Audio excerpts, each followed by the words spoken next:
안녕하세요. 이번 시간에는 르네상스와 종교개혁에 대해서 같이 살펴보도록 하겠습니다.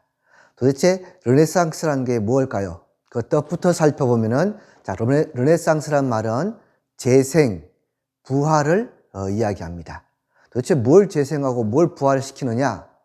바로 교회의 권위가 무너지면서 옛날 그리스 로마 문화를 다시 한 번 더 되살려보자 라고 하는 그런 문예 부흥 운동을 가지고 르네상스라고 불렀습니다. 자, 그러면은 왜 그리스 로마 문화를 되살려볼까?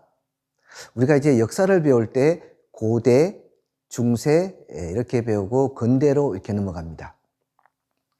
고대는 여러분들이 뭐 다 살펴봤지만은 중세는 역사에서 흔히 암흑기라고도 이야기합니다. 암흑기, 깜깜하다, 아무것도 보이지 않는다.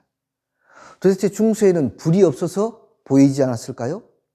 왜 중세에는 암흑기라고 했을까요? 바로 이 중세는 모든 것을 신에게 의지했습니다. 뭘 하나 만드는 것도 신이 해준 것이고, 이것도 신이 한 거고, 이것도 신이 한 거고, 그러다 보니까 모든 것을 신에게 이렇게 돌리고 신에게 맞추게 되었습니다. 바로 우리가 배웠던 그리스 시대의 그리스 문화는 인간 중심적인 문화였는데, 인간이 중심이었는데, 오히려 중세로 넘어가면서 모든 인간 중심은 무너지고, 인간은 오히려 신의 한 피조물일 뿐이고, 신을 위해서 있는 것일 뿐이고, 인간은 아무것도 아니다. 그러다 보니까 문학 작품 모든 것이 다 이제 신에게 귀결되는 그런 것이었습니다. 그래서 중세가 끝나가고 중세가 무너지고 이제 근대로 넘어가면서 다시 옛날 그리스 로마 문화를 다시 되살려보자 라고 하는 그런 운동이 일어났습니다. 이것을 가지고 르네상스라고 했습니다. 자, 근데 르네상스는 그 두 가지로 나누어집니다. 하나는 이탈리아의 르네상스, 또 하나는 알프스 이북 지역의 르네상스로 나누어지는데요. 이 두 르네상스는 아주 큰 차이점을 보여줍니다. 먼저 이탈리아의 르네상스는 여러분들이 잘 알다시피 바로 인문학적인 그런 르네상스입니다. 왜 이렇게 인문학적으로 발달하게 됐느냐 하면은 지중해 무역을 장악했던 곳이 바로 이 이탈리아 지역입니다. 그러다 보니까 이탈리아에는 돈 많은 부호가 많이 살게 되고 금융업이 발달하게 되었습니다. 이 많은 돈을 어디다 써야 될까? 뛰어난 조각품을 만들고 그림을 그리고 하는 그런 예술 분야에다가 이 돈을 투자하게 되었던 겁니다. 그래서 이탈리아의 르네상스는 이런 인문학이 발달하는 그런 르네상스가 되었습니다. 대표적으로는 여러분들이 잘 아는 레오나르도 다빈치, 그 다음 미켈란젤로와 같은 이런 화가, 예술가들이 되겠습니다.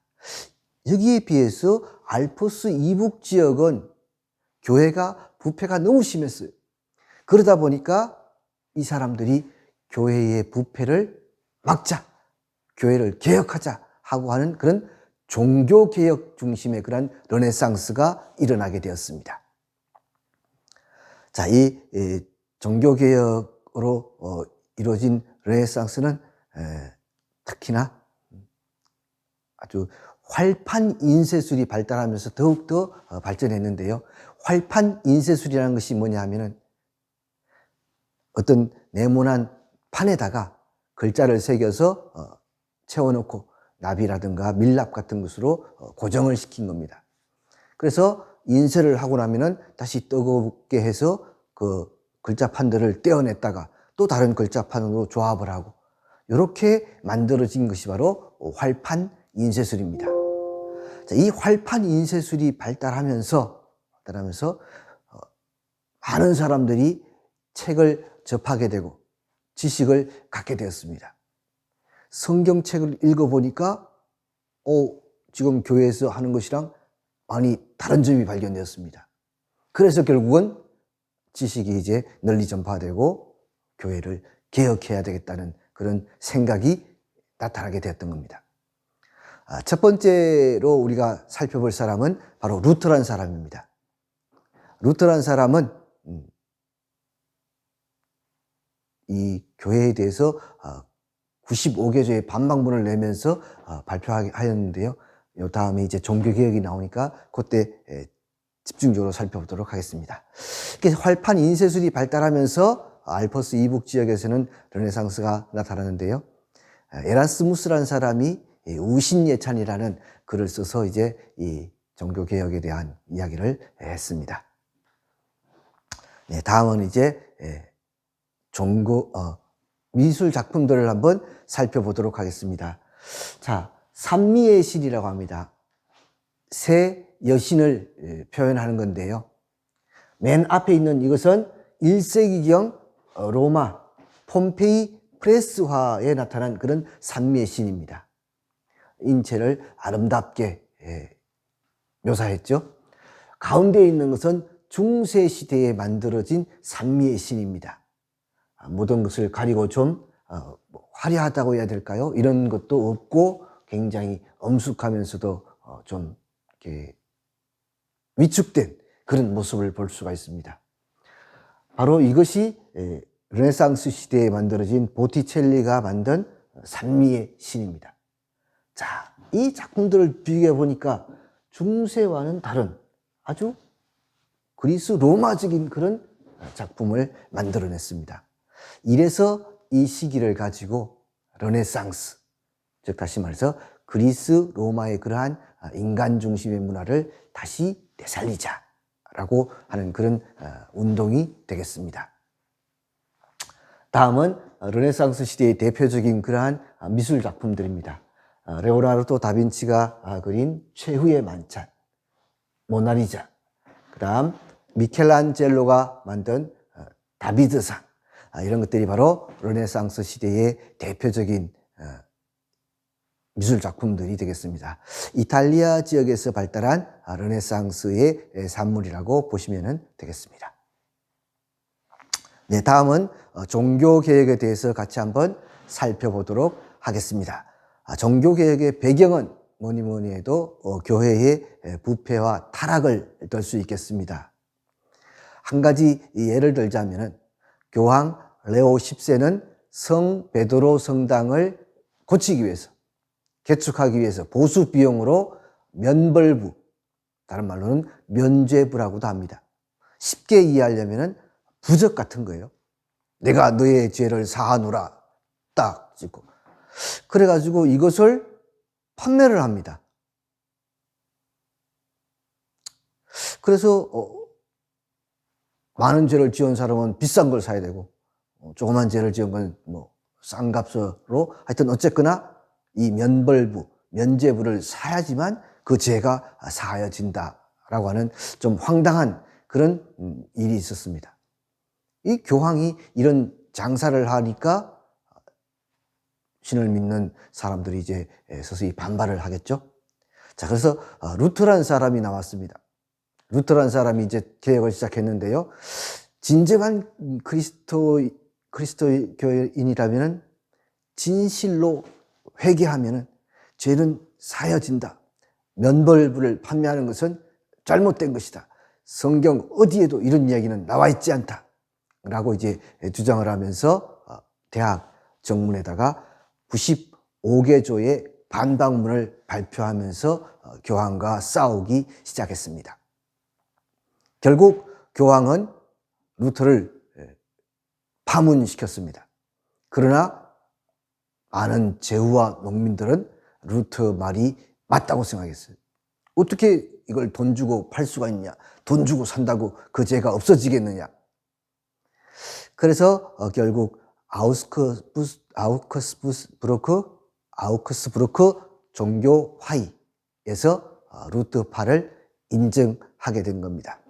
발음도 쉽지 않네요. 그렇죠? 아우크스부르크 종교화의에서 루터파를 인정했다.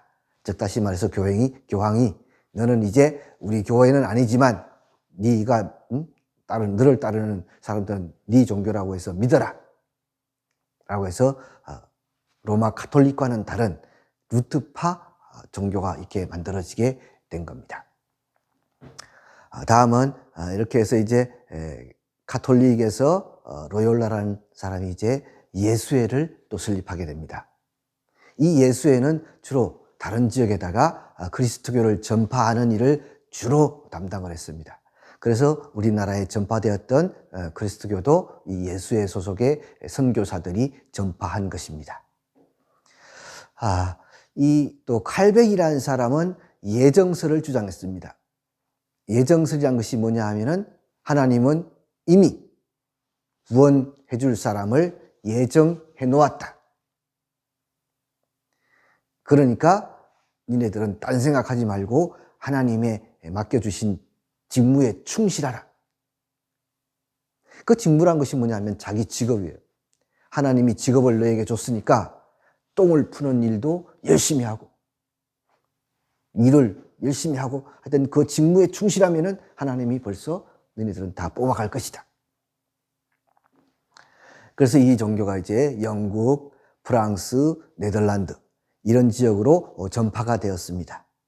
그리고 30년 전쟁이 일어난 뒤에 베스트팔렌 조약으로 칼뱅파도 공식적으로 인정을 해주게 되었습니다.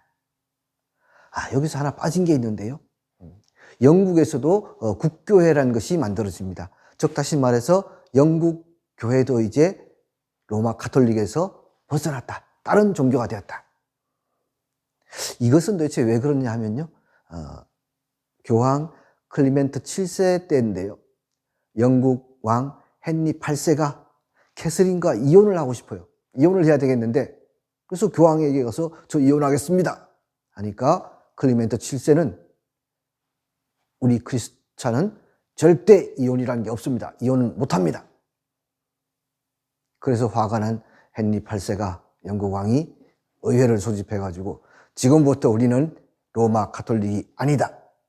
영국 국교회고 내가 그 교회의 우두머리다. 수장이다. 이렇게 이야기를 하게 되어서 결국 로마 가톨릭과 이제 결별하게 됩니다. 지금까지 우리가 살펴본 내용이 바로 종교 개혁이 되겠습니다. 오늘 강의 내용을 간단하게 요약해 보면은 르네상스와 종교 개혁에 대해서 살펴봤습니다. 르네상스란 말은 재생 부활이란 뜻인데요. 언제를 재생 부활한다? 그리스 로마 시대의 인간 중심적인 것들을 다시 부흥한다는 뜻입니다. 그게 두 종류의 르네상스로 나눠볼 수 있는데요. 로마의 인문주의적 르네상스, 그 다음 알프스 이북 지역의 종교개혁적인 르네상스, 이 두 가지로 살펴볼 수 있고요. 종교개혁에 대해서 좀 더 살펴보면은 교회가 타락하고 부패해가지고 루트란 사람이 95개조의 반박문을 내면서 루트파가 떨어져 나가고요. 그 다음 영국에서는 헨리 8세가 영국 국교회를 만들어버리고요. 그 다음 칼뱅이라는 사람이 예정설이라는 것을 주장해서 이미 정해져 있다. 자기 직업에 충실하면 된다. 라고 해서 칼뱅파가 따로 떨어져 나가는 이러한 종교 개혁까지 살펴보았습니다. 여러분들이 이제 앞으로 또 학습지도 좀 하고 해야 되는데요. 같이 활동할 학습지를 만나는 곳을 소개해 드리겠습니다. 그 학습지는 바로 클래스룸이라고 하는 것인데요. 제가 여러분들에게 지메일로 초청을 하면은 여러분들은 지메일을 열어서 클릭만 하면은 자기네 반으로 들어와서 활동을 할 수 있습니다. 그러려면은 지메일을 받아야 되겠죠? 자, 그래서 지메일 주소를 제가 알려드리겠습니다.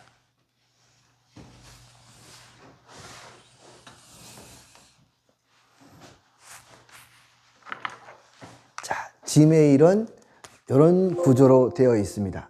먼저 shonggs20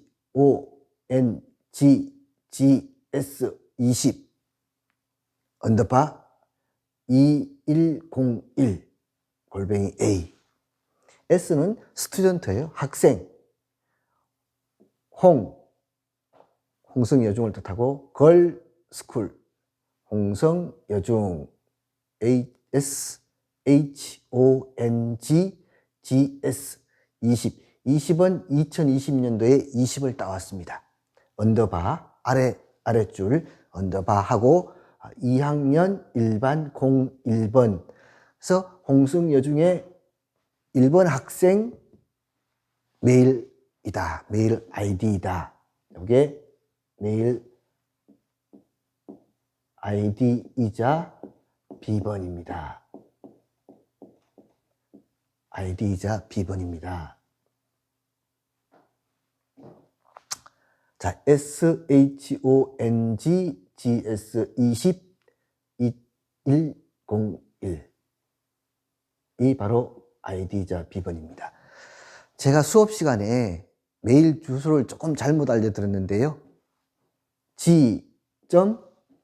gmail.cnees.kr 주소를 지메일로 치지 말고 이걸로 이렇게 다 써야지만 자기 메일로 들어갈 수 있습니다. 좀 더 자세한 내용은 공지사항이나 여기다가 올려주도록 하고요. 수업받는 안내 문구에도 제가 여기에 대해서 넣어놓을 테니까 제 수업이 끝나고 나면은 여기에 들어가서 구글 클래스룸 자기 반에 들어가서 한번 열어보시고 어떤 학습지가 있는지 같이 한번 해봤으면 좋겠습니다. 오늘 수업은 여기서 마치도록 하겠습니다. 수고했습니다.